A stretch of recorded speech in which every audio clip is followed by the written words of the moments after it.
Como uma cidade considerada santa, protegida por Deus e centro da fé de um povo inteiro, pôde cair da forma mais brutal da história. Jerusalém não era apenas um lugar no mapa.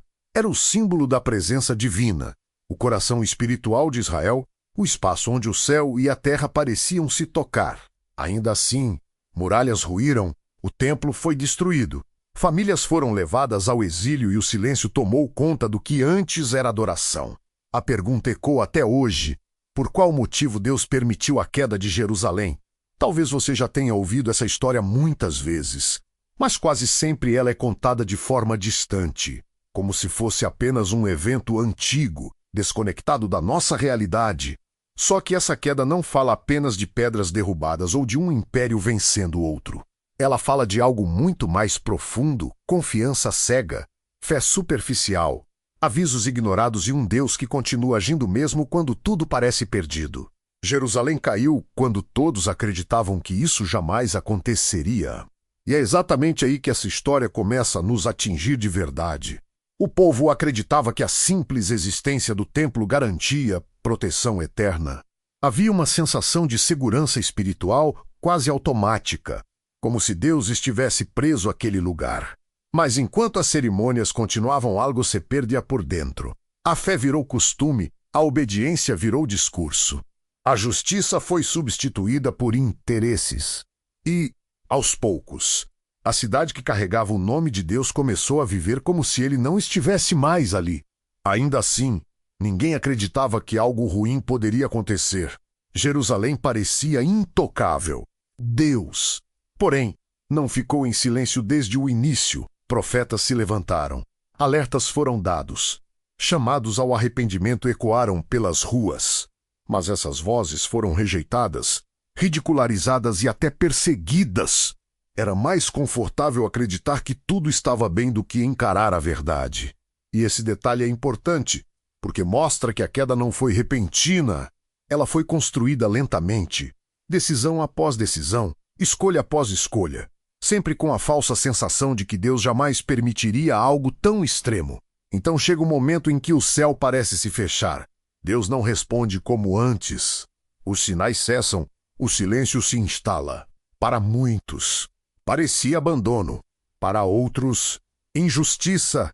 Mas o que poucos perceberam é que esse silêncio não significava ausência, e sim algo muito mais sério. Quando Jerusalém finalmente caiu, não foi apenas a cidade que desmoronou, foi a ilusão de que fé sem transformação sustenta uma relação com Deus. E é aqui que essa história começa a ficar desconfortavelmente próxima de nós, porque a queda de Jerusalém não revela apenas o que aconteceu com um povo antigo, mas expõe como Deus lida com corações que se afastam enquanto acreditam estar seguros. Antes de falar da destruição, do exílio e da dor, é preciso entender o que levou até ali, o que foi ignorado, o que foi tolerado e por que Deus permitiu que tudo chegasse a esse ponto. É isso que vamos começar a revelar agora, passo a passo, entrando no que aconteceu antes das muralhas caírem e no que realmente estava em jogo muito antes da cidade ser destruída. E antes da gente avançar ainda mais fundo nessa história, deixa eu te fazer um convite rápido, mas sincero. Se essa pergunta já mexeu com você de alguma forma, se esse tema já despertou inquietação, reflexão ou até um certo incômodo no coração, demonstra isso agora. Deixar o like nesse vídeo ajuda essa mensagem a alcançar outras pessoas que também estão tentando entender os caminhos de Deus em meio ao caos. Escreve aqui nos comentários se você já passou por um momento em que tudo parecia seguro por fora, mas confuso por dentro, menos algo simples. Como eu já senti isso, já diz muito. E se esse tipo de conteúdo faz sentido para você, se você gosta de mergulhar nas histórias bíblicas de forma profunda, emocional e sem respostas fáceis, se inscreve no canal.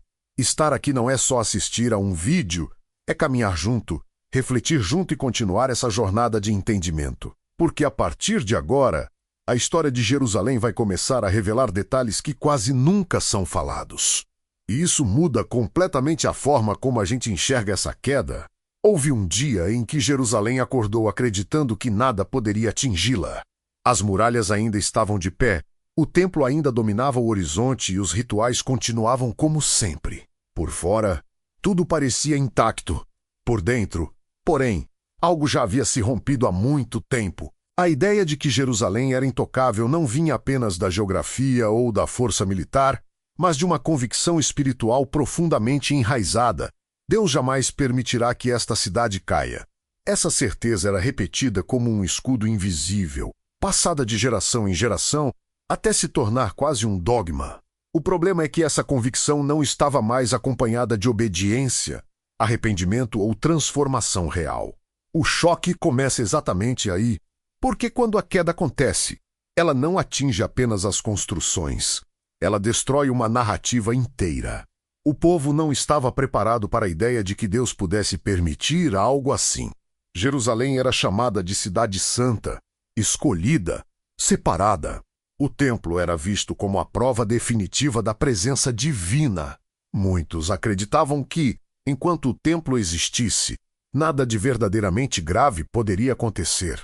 Essa mentalidade criou uma fé confortável, quase automática, onde a confiança em Deus foi substituída pela confiança no símbolo de Deus, e símbolos, quando vazios, não sustentam ninguém. Imagine a cena. Pessoas que cresceram ouvindo que aquela cidade era protegida pelo próprio Deus agora veem inimigos atravessando portões, incêndios se espalhando, gritos substituindo cânticos. A fé, que parecia sólida, entra em colapso junto com as muralhas. O choque não é apenas físico, é espiritual. Onde está Deus agora? Como isso pôde acontecer? Fomos abandonados? Essas perguntas não surgem depois da destruição. Elas explodem no mesmo instante em que a ilusão cai. E talvez essa seja uma das partes mais duras dessa história. Deus não estava distante, mas também não estava impedindo as consequências de escolhas que vinham sendo feitas há décadas. A Bíblia mostra que Jerusalém não caiu de uma hora para outra. Antes da queda visível, houve uma queda invisível. A cidade se tornou religiosamente ativa, mas espiritualmente vazia. A justiça foi negligenciada. Os mais fracos foram oprimidos. Alianças políticas substituíram a confiança em Deus. E a idolatria encontrou espaço até mesmo dentro de práticas que ainda usavam o nome do Senhor. Mesmo assim, a sensação de proteção continuava. Era como se dissessem: Deus não pode nos tocar, somos o povo escolhido. Esse pensamento transformou a graça em licença e a aliança em garantia automática. Quando os profetas alertavam que algo estava errado, muitos respondiam com desprezo. Jeremias, por exemplo, foi acusado de traição simplesmente por dizer a verdade. Suas palavras confrontavam diretamente a ideia de uma Jerusalém intocável. Ele afirmava que o templo não era um amuleto, que Deus não habita onde não há arrependimento verdadeiro. Mas essa mensagem era dura demais para ser aceita. É mais fácil rejeitar o mensageiro do que mudar o caminho. E assim, aviso após aviso, a cidade continuou acreditando que estava segura, até não estar mais. O choque da queda de Jerusalém revela algo que atravessa toda a história bíblica. Deus não se compromete com estruturas, mas com corações. Quando o coração se distancia, a estrutura pode permanecer por um tempo, mas não para sempre. A destruição do templo foi devastadora porque ele representava tudo. Era o centro da fé, da identidade e da esperança. Perdê-lo significava perder o chão. E talvez seja por isso que essa história ainda incomoda tanto, porque ela nos obriga a encarar uma verdade desconfortável. Estar cercado de símbolos espirituais não é o mesmo que estar alinhado com Deus enquanto a cidade queimava. Muitos ainda tentavam entender onde erraram. Outros insistiam que aquilo era apenas um acidente histórico. Mas havia algo mais profundo acontecendo. A queda expôs que a relação com Deus havia sido substituída por rotina, tradição e orgulho espiritual. E quando isso acontece, o choque não vem para destruir por destruir. Ele vem para revelar. Revelar o que estava escondido, o que foi ignorado, o que foi tolerado por tempo demais. Jerusalém caiu não porque Deus deixou de ser fiel, mas porque o povo deixou de ouvir. Talvez você perceba que essa história não está tão distante assim. Quantas vezes a gente também constrói a sensação de que tudo está bem apenas porque ainda estamos dentro da igreja, ainda falamos de Deus, ainda usamos a linguagem certa? A queda de Jerusalém nos obriga a encarar o fato de que Deus não se impressiona com a aparência espiritual. E esse choque inicial é apenas o começo, porque para entender por qual motivo Deus permitiu tudo isso, precisamos voltar ainda mais no tempo e olhar com atenção para os sinais ignorados, para as escolhas acumuladas e para o silêncio que começou muito antes das muralhas caírem. Se essa parte da história já provocou algo em você, uma reflexão, um incômodo ou até um espelho pessoal, você pode escrever nos comentários uma palavra simples que resuma isso, como despertar ou alerta. Às vezes, nomear o que sentimos já é o primeiro passo para entender o que Deus quer revelar. Quando Jerusalém começou a se reconstruir depois de tantas derrotas, algo silencioso passou a crescer junto com os muros. A ilusão de que tudo estava bem apenas porque o nome de Deus ainda era mencionado ali.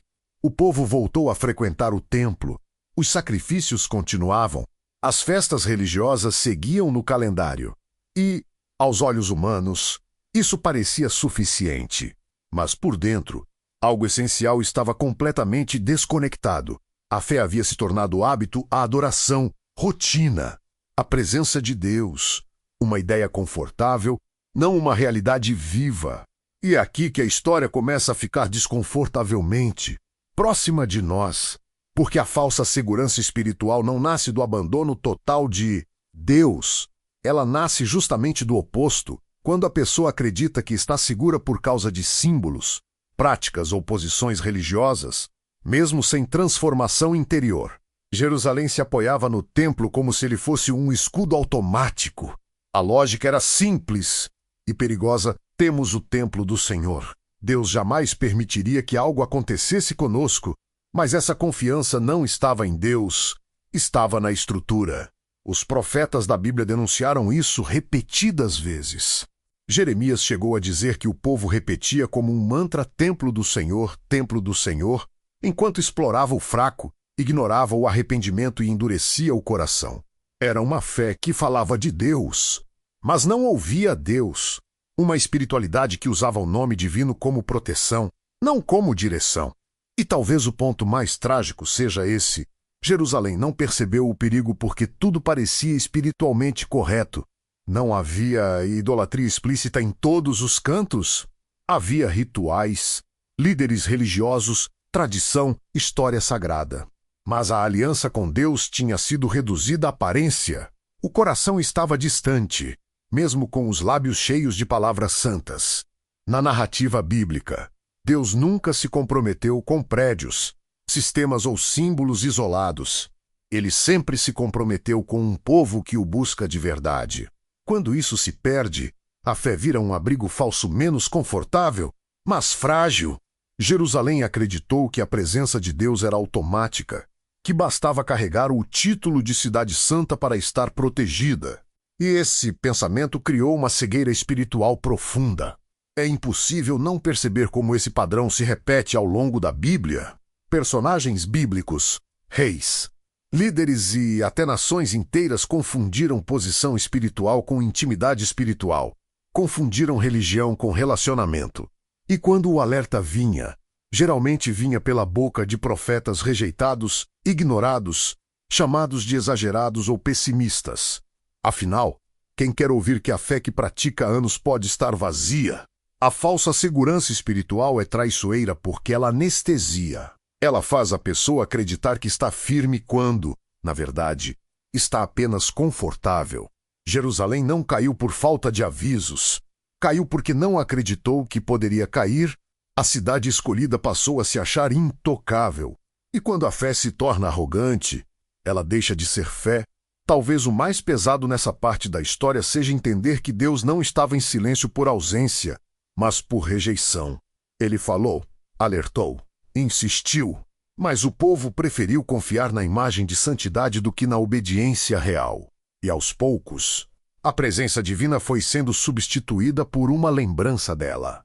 Antes das muralhas caírem e antes do fogo consumir a cidade, Jerusalém já estava em colapso, só que por dentro. A queda visível foi apenas o último capítulo de um processo longo, silencioso e cheio de avisos ignorados. E talvez esse seja um dos aspectos mais inquietantes de toda essa história bíblica. Deus não agiu de forma repentina ou inexplicável. Os sinais estavam lá, espalhados ao longo do tempo, claros para quem quisesse enxergar, mas quase ninguém quis. A Bíblia mostra que, muito antes do cerco babilônico, Jerusalém vivia um esgotamento espiritual profundo. Havia injustiça social crescente, líderes corrompidos, juízes que vendiam decisões, sacerdotes que falavam o que o povo queria ouvir. A cidade santa continuava de pé, mas sua alma estava rachada. Era como uma casa bonita por fora, cheia de rachaduras invisíveis por dentro, menos até o dia em que tudo desaba de uma vez. Deus enviou profetas repetidas vezes: Jeremias, Ezequiel, Sofonias. Vozes que ecoavam advertências claras sobre arrependimento, mudança de caminho, retorno sincero à aliança. Mas essas mensagens não combinavam com a imagem que Jerusalém tinha de si mesma. Eram mensagens incômodas, duras demais, diretas demais. E por isso foram tratadas como exagero, pessimismo ou até traição espiritual. É impressionante perceber como os sinais ignorados quase sempre começam pequenos. Um coração que já não se sensibiliza, uma fé que já não confronta o pecado, uma liderança que prefere manter a ordem do que a verdade. Jerusalém não acordou um dia totalmente distante de Deus, ela se afastou aos poucos, normalizando aquilo que antes causaria temor. Os profetas alertavam que algo essencial havia mudado, Deus já não estava sendo ouvido. As decisões políticas eram tomadas sem consulta espiritual real. A confiança era colocada em alianças humanas, em exércitos, em estratégias. O nome de Deus ainda era citado, mas não era mais o centro. E quando Deus deixa de ser o centro, todo o resto vira substituto, menos mesmo que pareça espiritual. Outro sinal ignorado foi o endurecimento coletivo. Quando a maioria começa a rejeitar qualquer voz de confronto, algo está errado. Jerusalém chegou a um ponto em que a verdade causava raiva, não arrependimento. O povo não perguntava mais o que Deus quer, mas sim quem confirma o que já acreditamos. Esse é um padrão que aparece diversas vezes nas histórias da Bíblia, sempre antes de grandes quedas. Havia também sinais espirituais claros descritos nos textos bíblicos: a glória de Deus se afastando gradualmente, a perda de sensibilidade, o templo funcionando sem presença real. Tudo continuava normal, mas já não era vivo. E isso talvez seja o sinal mais perigoso de todos, quando a fé continua ativa externamente, mas vazia internamente. Jerusalém ignorou os sinais porque eles exigiam mudança. E mudar significaria admitir que algo estava errado, que a segurança era ilusória, que o relacionamento com Deus precisava ser restaurado de verdade. É mais fácil negar o alerta do que confrontar o próprio estado espiritual. E assim, aviso após aviso, a cidade seguiu adiante, até não haver mais para onde seguir. Perfeito. Agora entramos em um dos pontos mais profundos e desconfortáveis dessa história, menos porque aqui a queda deixa de ser algo externo e passa a ser algo vivido todos os dias, sem alarme, sem choque, sem sensação de perigo. O pecado que se tornou normal não surgiu como rebeldia aberta contra Deus, ele se instalou devagar, quase educadamente, como algo aceitável, justificável, até espiritualizado. Jerusalém não se via como uma cidade em pecado. Ela se via como uma cidade adaptada aos novos tempos. O problema começa quando aquilo que antes causava temor passa a causar indiferença. Pequenas concessões vão sendo feitas, sempre acompanhadas de boas justificativas. Todo mundo faz. Não é tão grave assim, Deus entende. E quando essas frases começam a circular com naturalidade, algo essencial já foi perdido. O coração já não reage como antes. A consciência já não pesa como pesava. Isso é perigosamente silencioso. Na Jerusalém antes da queda, práticas que Deus havia claramente condenado passaram a coexistir com o culto no templo. Idolatria e adoração ao Senhor dividiam o mesmo espaço. Altares pagãos surgiam nas casas, nos montes, até nos arredores do próprio templo. Mas o mais assustador é que isso não era visto como abandono da fé. Era visto como complemento. Deus não foi rejeitado de imediato. Ele foi apenas colocado ao lado de outros apoios espirituais. A Bíblia mostra que o povo passou a misturar o sagrado com o profano sem perceber o quanto isso corroía a aliança. O erro não parecia erro porque estava espalhado demais. Quando todos estão andando na mesma direção, questionar o caminho vira incômodo. E assim, o pecado deixa de ser exceção e passa a ser cultura. Ele se torna parte do cotidiano, da política, da economia, das relações sociais. A injustiça social, por exemplo, já não escandalizava. Pobres eram explorados, viúvas esquecidas, órfãos ignorados, e isso acontecia enquanto sacrifícios continuavam sendo feitos no templo. Era uma fé que funcionava bem nos rituais, mas falhava completamente na prática. Deus era lembrado em palavras, mas esquecido em ações. E quando a fé perde coerência, ela perde força menos mesmo que continue ativa. Outro aspecto do pecado normalizado era a corrupção da liderança. Reis, sacerdotes e profetas falsos passaram a validar comportamentos errados em nome da paz e da estabilidade. Em vez de confrontar, eles acalmavam. Em vez de alertar, eles suavizavam. Mensagens duras foram substituídas por discursos confortáveis. A verdade passou a ser medida pelo quanto ela agradava, não pelo quanto ela transformava. E isso cria um ciclo perigoso. O povo quer ouvir o que não dói, e líderes passam a entregar exatamente isso. Com o tempo, qualquer voz diferente é vista como radical, negativa ou extremista. Jeremias foi ridicularizado. Profetas verdadeiros foram perseguidos. A normalidade já estava definida menos e ela não incluía arrependimento. O mais trágico é perceber que Jerusalém ainda se achava espiritual. Ainda havia festas, jejuns, orações públicas. Ainda se falava em nome do Senhor. Mas Deus já não era levado a sério. Sua santidade foi diluída.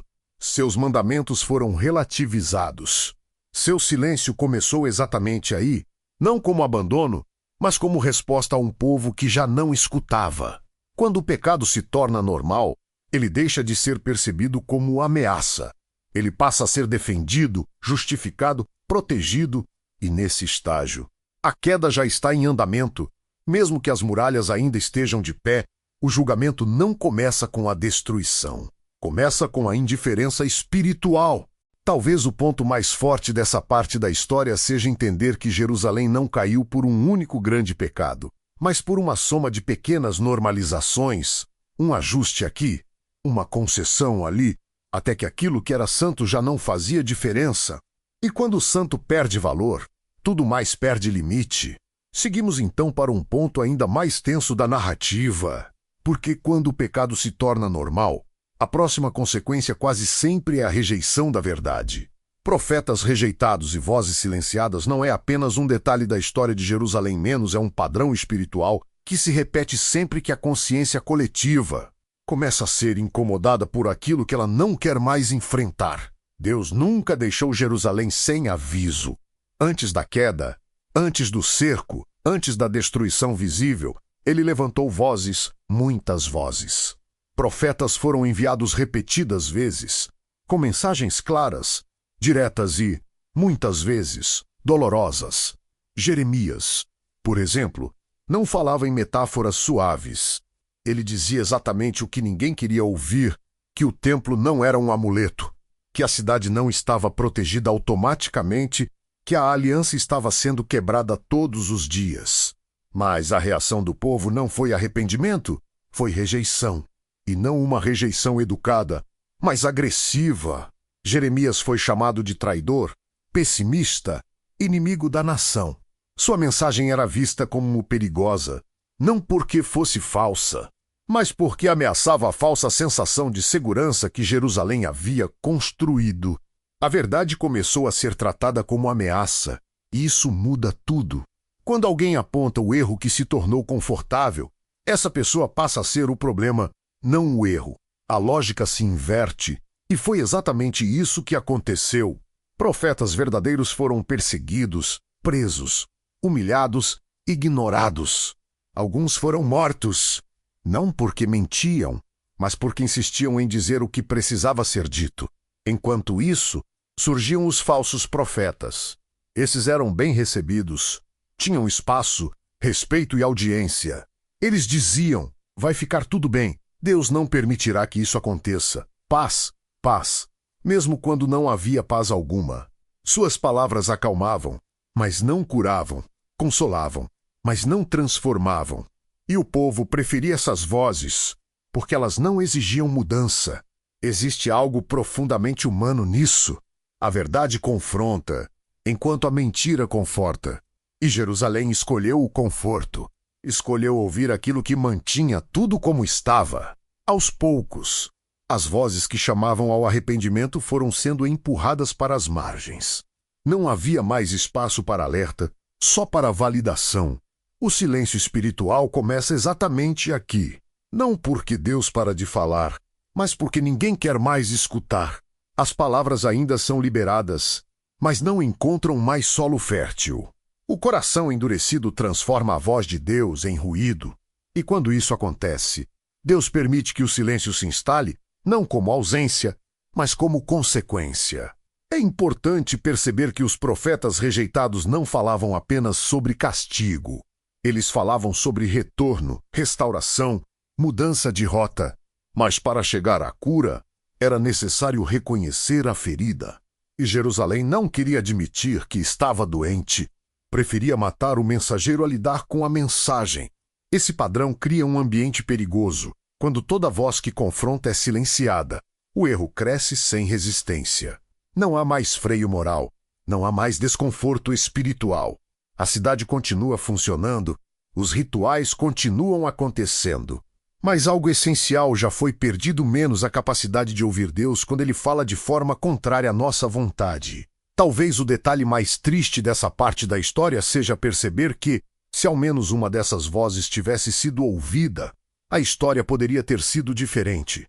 Mas Jerusalém escolheu o coro que confirmava suas escolhas, não o profeta que questionava seus caminhos.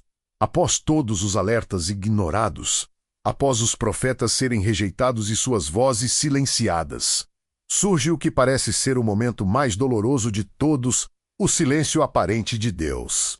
Imagine estar cercado por sinais claros, por avisos que você escolheu ignorar, e de repente perceber que a voz que sempre guiou a nação não se manifesta da maneira que você espera. O que se sente nesse momento? Desamparo? Confusão? Medo? Talvez até a sensação de abandono. E foi exatamente isso que Jerusalém experimentou. Mas aqui é crucial entender: esse silêncio não significa ausência. Deus nunca deixa de agir, nunca deixa de perceber, nunca deixa de planejar. O que acontece é que, quando uma sociedade endurece o coração, quando o pecado se normaliza e a verdade é rejeitada, o que antes era ouvido claramente passa a parecer distante, como se o céu tivesse se fechado. É o silêncio aparente, e sua função é profunda. Esse silêncio é como o espaço entre a nuvem e a tempestade, a calmaria antes da tempestade de consequências inevitáveis. Jerusalém ainda podia ouvir se quisesse, mas o povo, acostumado com o conforto da negação e a ilusão da segurança, não reconhecia mais os sinais. Cada ruído que poderia ter sido um alerta se transformava em mero pano de fundo, e o coração endurecido se acostumava com o vazio. O silêncio de Deus também é pedagógico. É um convite silencioso ao arrependimento menos, mas não ao arrependimento de palavras, e sim de ações. Não se trata apenas de dizer desculpe ou vou mudar, mas de virar de fato a direção da vida.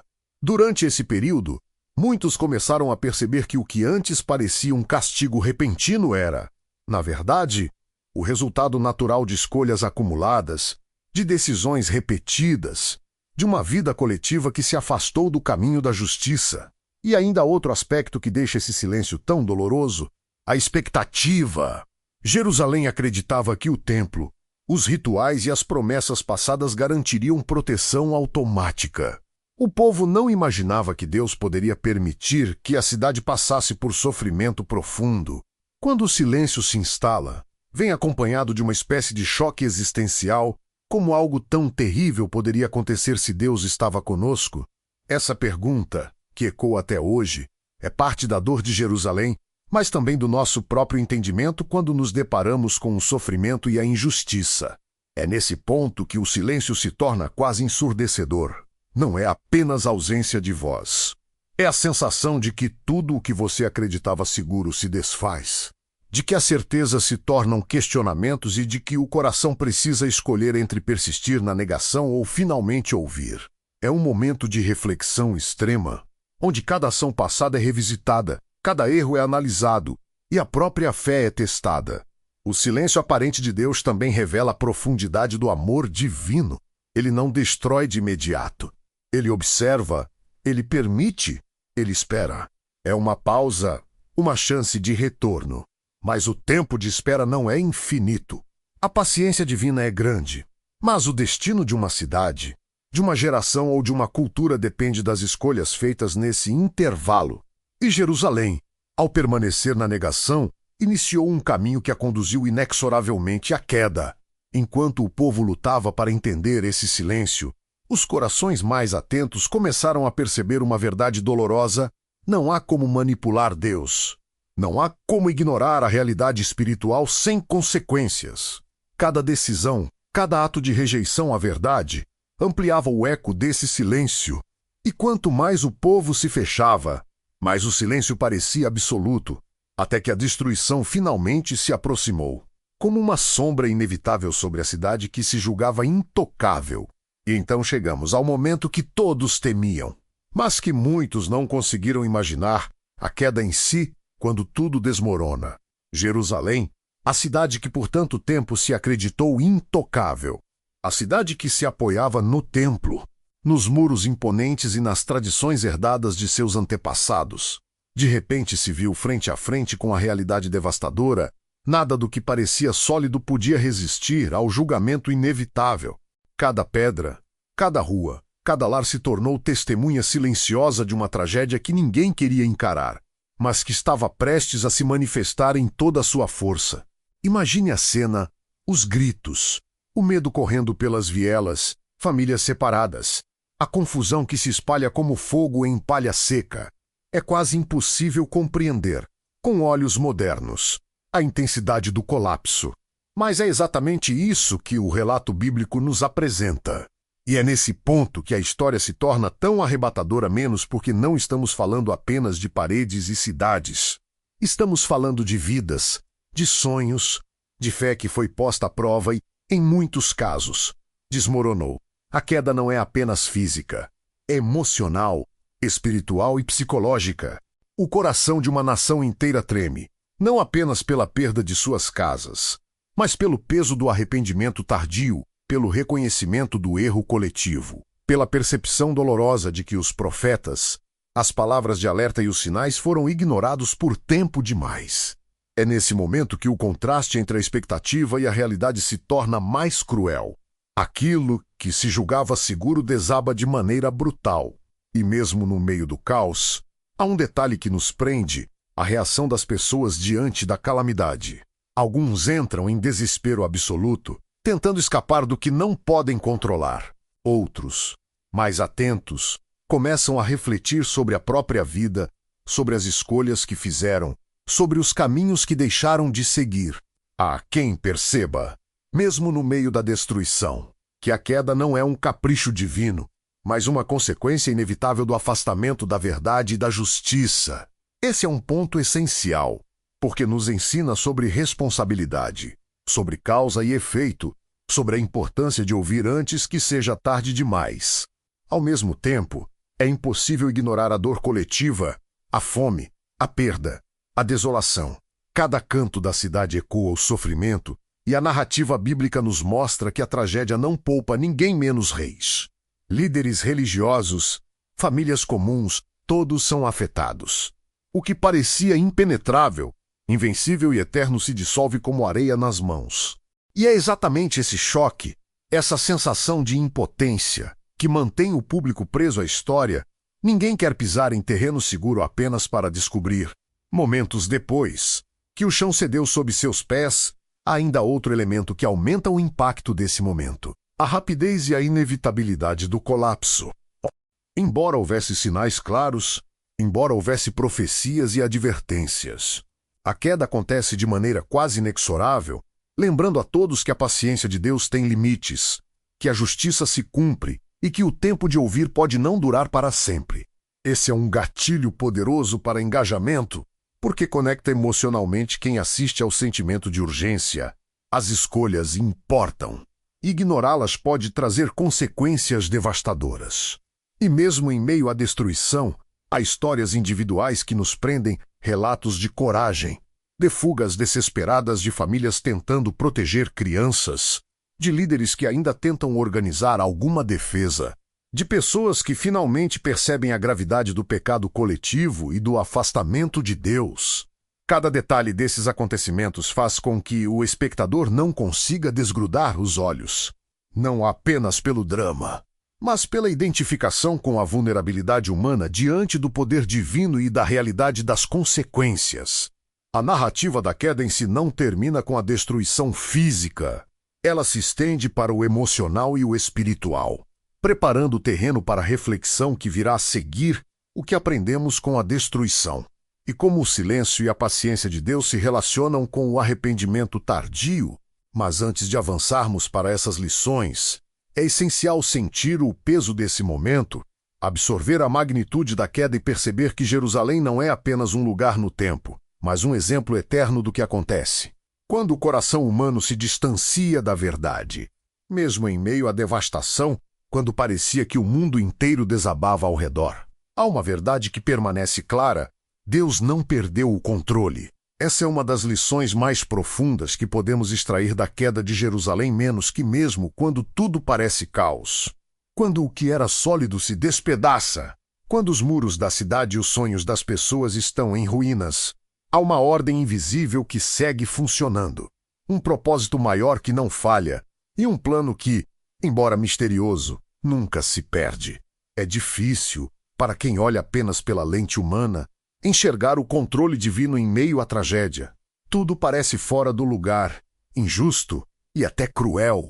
Mas se prestarmos atenção nos detalhes, se olharmos para a história com os olhos do entendimento espiritual, percebemos que cada momento, cada consequência, cada alerta ignorado está integrado em um desígnio maior.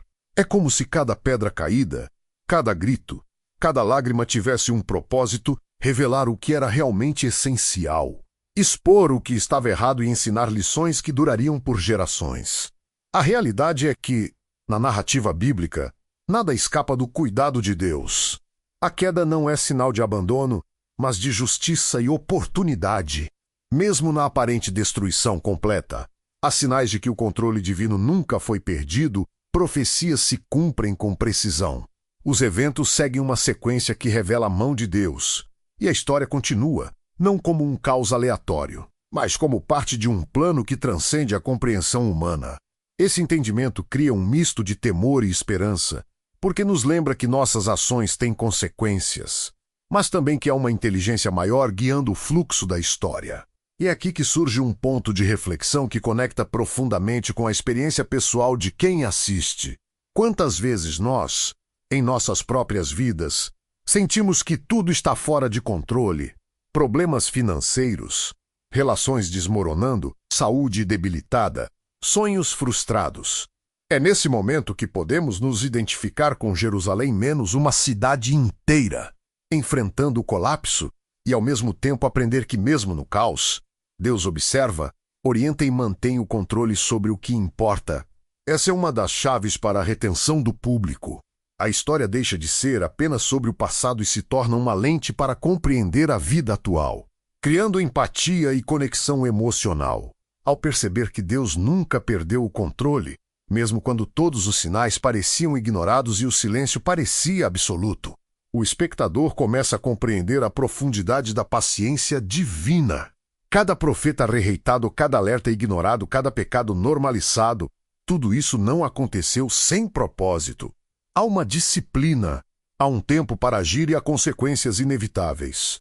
Mas mesmo no ápice da calamidade, Deus age com um objetivo claro. É uma lembrança poderosa de que o aparente abandono não é desinteresse. É um chamado à reflexão, à correção e ao aprendizado. Além disso, essa percepção reforça outro aspecto crucial: a confiança em Deus não depende do que vemos, mas do que sabemos sobre ele. Jerusalém pode ter caído, mas não caiu fora do plano divino. Essa diferença sutil entre aparência e realidade é fascinante, porque desafia a mente e toca o coração. Estamos acostumados a julgar pelas circunstâncias imediatas, mas a narrativa bíblica nos convida a olhar além, a perceber que o que parece perda pode ser parte de um processo maior de restauração e aprendizado. E, ao mesmo tempo, a história nos mostra que mesmo o controle divino não elimina o leve-arbítrio humano. Cada decisão, cada escolha, cada ato de desobediência contribuiu para o que aconteceu. Deus não interfere tirando a responsabilidade. Ele mantém o equilíbrio entre justiça, paciência e liberdade. É exatamente esse equilíbrio que mantém o espectador ligado. O drama não é apenas histórico. É profundamente humano, emocional e, ao mesmo tempo, revela algo maior que transcende gerações. O entendimento de que Deus não perdeu o controle cria um contraste fascinante com os momentos anteriores menos à queda. O pecado, os profetas rejeitados, o silêncio aparente e prepara o público para as reflexões seguintes. Ainda há muito a aprender sobre como a disciplina divina molda a história, sobre o legado da destruição e sobre as lições eternas que surgem mesmo quando tudo parece perdido. Muitas vezes, quando olhamos para a queda de Jerusalém, a primeira reação é pensar que Deus abandonou o seu povo, que ele virou as costas no momento mais crítico, deixando a cidade entregue ao caos e à destruição. Mas a realidade é justamente o oposto. O que aconteceu não foi abandono, foi disciplina divina. Entender isso muda completamente a forma como enxergamos a justiça, a misericórdia e até mesmo os momentos difíceis que enfrentamos em nossas próprias vidas. A disciplina de Deus é um conceito que poucos conseguem aceitar de imediato. Quando somos confrontados com perdas, fracassos ou situações que parecem injustas, a tendência é questionar: por que comigo? Por que agora? Mas a história de Jerusalém nos mostra que, muitas vezes, é exatamente nesses momentos que o caráter é moldado, que a alma é refinada e que o povo, ou a pessoa menos, é chamado a refletir e a corrigir caminhos. A disciplina não vem como punição sem propósito, mas como um alerta, uma oportunidade de aprendizado e um chamado para o retorno à verdade. O que torna esse tema tão profundo é perceber que a disciplina divina é sempre proporcional e intencional. Não se trata de destruição aleatória ou de ira descontrolada. Cada evento, cada consequência da desobediência, cada momento de sofrimento tem uma razão, mesmo que muitas vezes seja invisível para nós. Jerusalém foi duramente atingida, mas cada pedra caída, cada muralha destruída, carregava consigo uma lição de responsabilidade, arrependimento e reflexão sobre os caminhos que o povo havia tomado. Essa percepção cria uma ponte emocional imediata com quem assiste, porque todos nós, em algum momento, enfrentamos situações em que sentimos dor, frustração ou injustiça. O que Jerusalém nos ensina é que essas situações não significam que Deus nos abandonou, mas que Ele está usando o momento para nos moldar, para nos conduzir a escolhas melhores e para nos mostrar que há consequências naturais para cada ação. É uma disciplina que vem do amor, não da raiva, e que sempre busca a restauração e não a destruição pura. Além disso, a disciplina divina é surpreendentemente estratégica. Ela atinge o ponto certo, no momento certo, e nunca perde o foco do propósito. Em Jerusalém, mesmo em meio à tragédia, ainda havia sinais de que Deus continuava guiando, observando e preparando o caminho para o futuro. Cada profeta que havia alertado o povo, cada abismo ignorado, cada pecado habitual, tudo isso se encaixava em um plano maior que ninguém podia prever, mas que funcionava com precisão. É exatamente esse contraste entre o caos aparente e a ordem divina que mantém a narrativa poderosa e envolvente. Outro ponto importante é que a disciplina de Deus sempre deixa espaço para arrependimento. A queda de Jerusalém poderia ter sido evitada se houvesse retorno, se houvesse humildade, se houvesse reconhecimento dos erros. Isso nos leva a refletir sobre nossas próprias vidas, quantas vezes ignoramos sinais, alertas ou oportunidades de corrigir o caminho. Quantas vezes confundimos disciplina com abandono e perdemos a chance de aprender antes que as consequências se tornem inevitáveis? O entendimento de que Deus disciplina e não abandona cria uma sensação de esperança mesmo em meio à tragédia. Ele não nos deixa à mercê do destino, mas nos guia com firmeza, amor e propósito. É um lembrete poderoso de que, por mais doloroso que seja o momento, sempre há aprendizado, sempre há restauração possível, e sempre há um plano que transcende nossa compreensão imediata. E é exatamente essa mensagem que conecta Jerusalém ao presente de quem assiste, mesmo quando tudo parece desmoronar ao nosso redor. Quando sentimos que falhamos ou que fomos ignorados, Deus continua ativo em nossas vidas, disciplinando com sabedoria e preparando-nos para um futuro melhor, mesmo que o processo seja doloroso. Essa reflexão cria retenção natural, porque desperta curiosidade sobre o que vem a seguir. Se a disciplina é tão clara, quais são as lições que ficaram para as gerações seguintes? E como a história de Jerusalém impacta nosso entendimento do propósito divino hoje? Quando olhamos para Jerusalém destruída, é impossível não sentir um misto de choque e tristeza. As muralhas que antes protegiam, os templos que antes inspiravam reverência, tudo agora em ruínas, queimado, quebrado, silencioso. Para muitos, é apenas destruição. Mas para quem consegue enxergar com olhos de fé, cada pedra caída carrega um propósito escondido. É como se a própria ruína fosse uma linguagem, uma mensagem que precisa ser decifrada para que possamos compreender o plano maior de Deus. O propósito muitas vezes não é imediato. Ele não se revela em meio às chamas ou ao caos.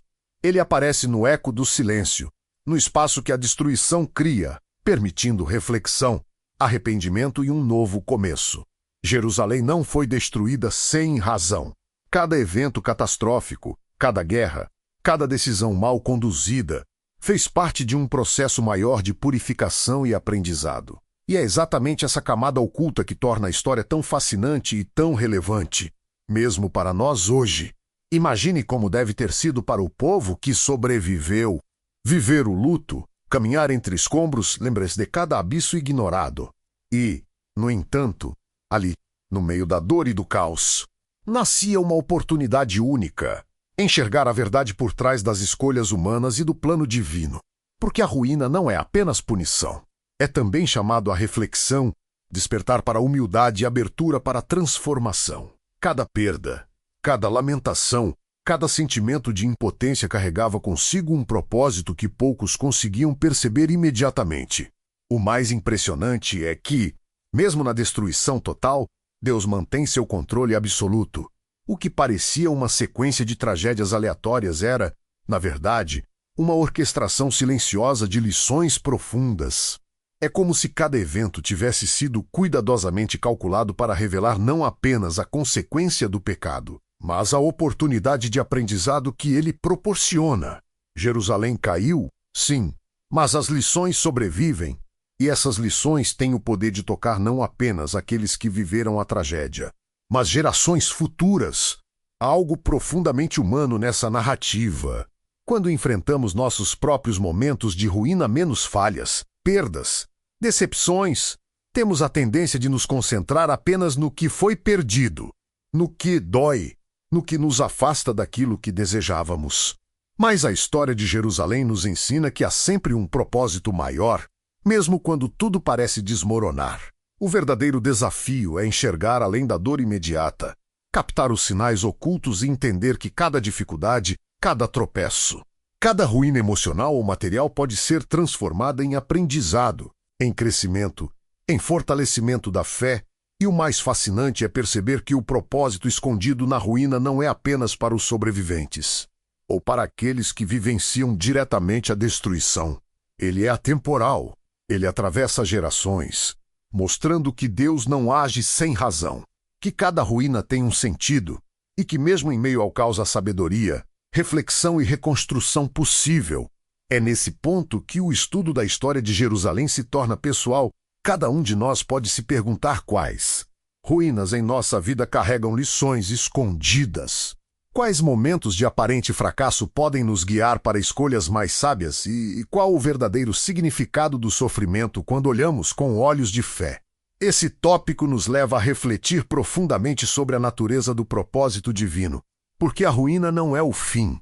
Ela é a oportunidade de enxergar o invisível, de descobrir padrões, de reconhecer erros, de aprender a caminhar com mais atenção, mais humildade e mais compreensão. A cidade que caiu nos ensina que a destruição aparente pode ser, na verdade, o início de algo muito maior. Um caminho para o renascimento e para a reconstrução espiritual. Mesmo quando Jerusalém caiu, engolida pelas chamas e pela destruição, algo permanecia invisível aos olhos humanos. A promessa de Deus é incrível como, no meio do caos, quando tudo parecia perdido, as palavras dos profetas e os decretos divinos continuavam firmes, mesmo que ignorados, mesmo que rejeitados. Para o povo que via sua cidade ser reduzida a escombros, tudo parecia fim, derrota e abandono. Mas a promessa menos, aquela promessa silenciosa e imutável menos ainda estava lá, esperando para ser reconhecida, para ser cumprida no tempo certo. A queda de Jerusalém nos ensina uma lição profunda sobre a diferença entre circunstâncias e propósito. Quando olhamos para fora, vemos apenas desolação, perda, lágrimas e revolta. Mas quando olhamos com olhos de fé, percebemos que a promessa divina não depende de muralhas, de templos ou de estruturas humanas. Ela não se dobra diante do fogo ou da guerra. Ela é eterna, imutável e silenciosamente eficaz, mesmo quando tudo ao redor parece desmoronar. É difícil imaginar a angústia de quem sobreviveu. Homens e mulheres que caminharam entre as cinzas da cidade, segurando nos braços os poucos pertences que sobraram, tentando encontrar explicações, buscando sentido em meio à dor. Muitos se perguntavam se Deus havia esquecido seu povo, se as promessas não passavam de palavras vazias. Mas a verdade é que, mesmo naquele instante de total devastação, a promessa permanecia intacta, como uma luz silenciosa no horizonte da desolação. O contraste entre a queda e a promessa é impressionante. A destruição mostra a consequência do pecado e da desobediência. A promessa revela a fidelidade e a paciência de Deus. É como se a história de Jerusalém fosse escrita em duas camadas, uma visível, repleta de ruínas e sofrimento, outra invisível, carregada de esperança, renovação e possibilidades futuras. A cidade caiu, mas Deus não abandonou o que havia prometido. A queda não anulou a esperança, apenas a testou, tornando-a ainda mais preciosa para aqueles que tinham olhos para enxergar além do imediato. Essa narrativa é poderosa porque reflete um padrão que se repete em muitas histórias da Bíblia. A destruição momentânea serve para abrir caminho ao cumprimento de algo maior. Não é incomum encontrar na Escritura eventos em que o sofrimento, a perda ou o exílio prepararam o terreno para a manifestação da promessa divina. Em Jerusalém, o desespero e a ruína não foram o fim da história. Foram, de certa forma, o prelúdio de um plano mais profundo que exigia paciência, fé e resiliência. E o mais impressionante é perceber que essa promessa não se limita à história de um povo ou de uma cidade. Ela ecoa para todos nós, para nossas vidas pessoais, nossos momentos de crise e de perda. Cada um de nós, em algum ponto, enfrenta situações em que tudo parece ruir, em que sonhos são destruídos ou planos frustrados. Mas a lição de Jerusalém é clara: mesmo quando tudo cai, o propósito de Deus e suas promessas continuam firmes. Não é sobre a ausência de dor, mas sobre a certeza de que algo maior está sendo preparado, mesmo que ainda não possamos enxergar. E há algo profundamente reconfortante nisso, saber que, mesmo no pior cenário, Deus ainda cumpre suas promessas, nos dá coragem para continuar, para acreditar, para ler e reconstruir. A cidade foi tomada, os muros foram quebrados, mas a fidelidade divina continuou, silenciosa e poderosa. Jerusalém caiu, mas a promessa permaneceu, um lembrete eterno de que a esperança não morre, mesmo diante da destruição, mesmo diante da destruição total de Jerusalém. Existe um fio invisível que conecta todo aquele sofrimento à chegada de algo maior, a vinda de Jesus.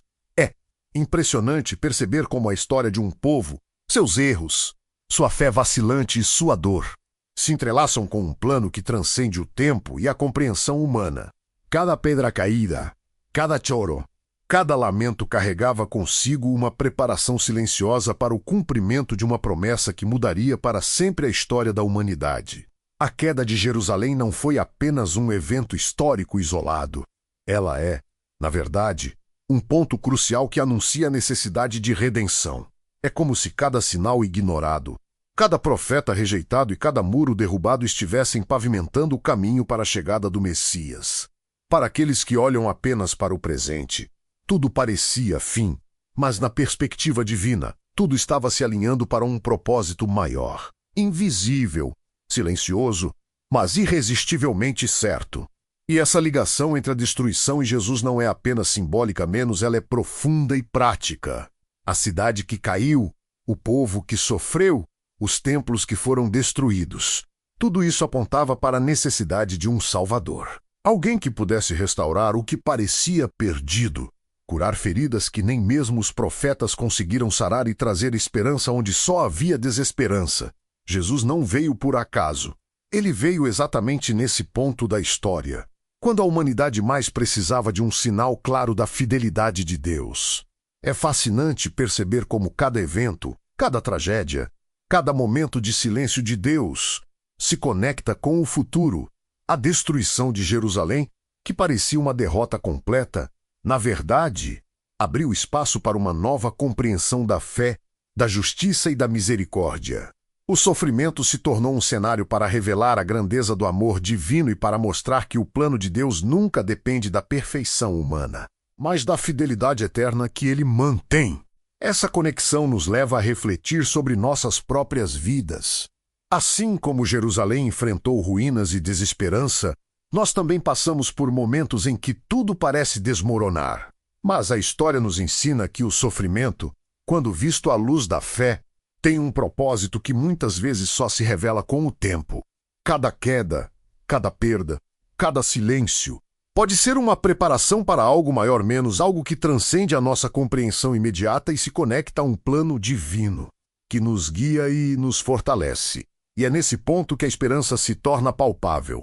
A ligação entre a queda de Jerusalém e Jesus mostra que a destruição nunca é o fim, mas um prelúdio para algo novo e transformador.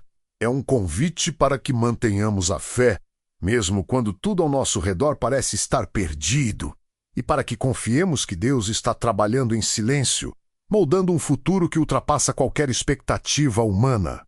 Quando entendemos essa conexão, começamos a perceber que nada é em vão. Cada sofrimento, cada erro, cada desafio pode se tornar parte de uma narrativa maior que aponta para a redenção, restauração e esperança. E a história de Jerusalém nos lembra que a promessa de Deus não falha menos mesmo quando tudo parece perdido. Ele continua cumprindo seu plano de maneira perfeita, e Jesus é a prova viva dessa fidelidade. A beleza dessa história está justamente nessa perspectiva.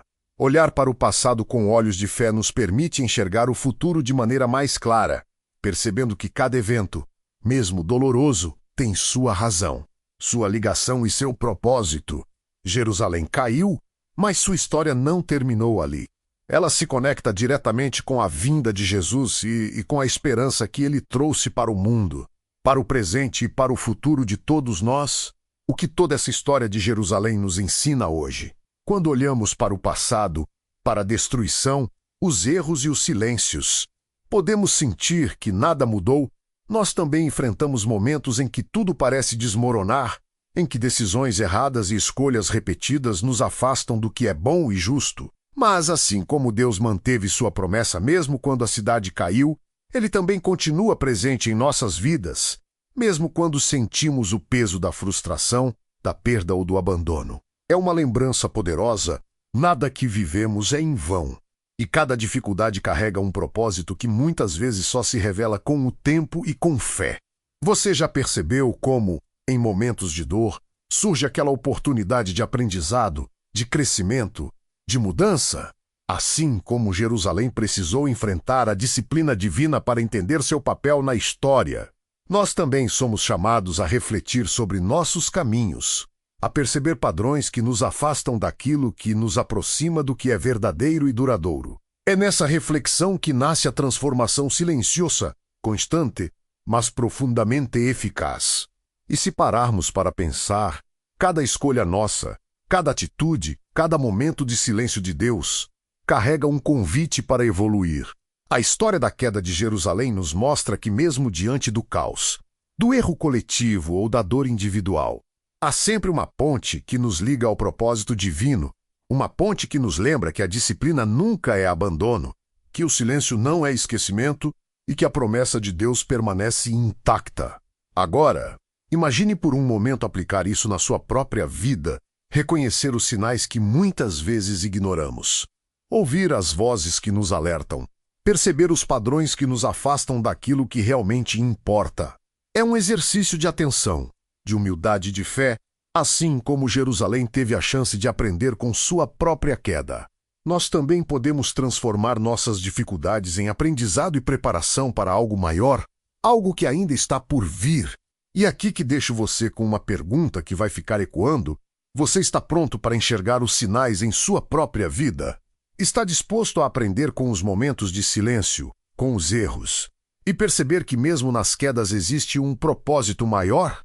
É essa reflexão que conecta o passado ao presente, que transforma a dor em crescimento e que nos prepara para o que Deus ainda quer realizar. Se você sentiu essa mensagem, não deixe de curtir este vídeo, comentar aqui qual parte dessa história mais te tocou ou qual aprendizado você pretende levar para a sua vida. E se ainda não é inscrito, aproveite para se inscrever e acompanhar toda a série de histórias e reflexões que vamos trazer, porque o que você aprendeu até agora é só o começo. Cada vídeo é uma oportunidade de mergulhar mais fundo, refletir e se aproximar de uma compreensão maior da fé, da história e da vida.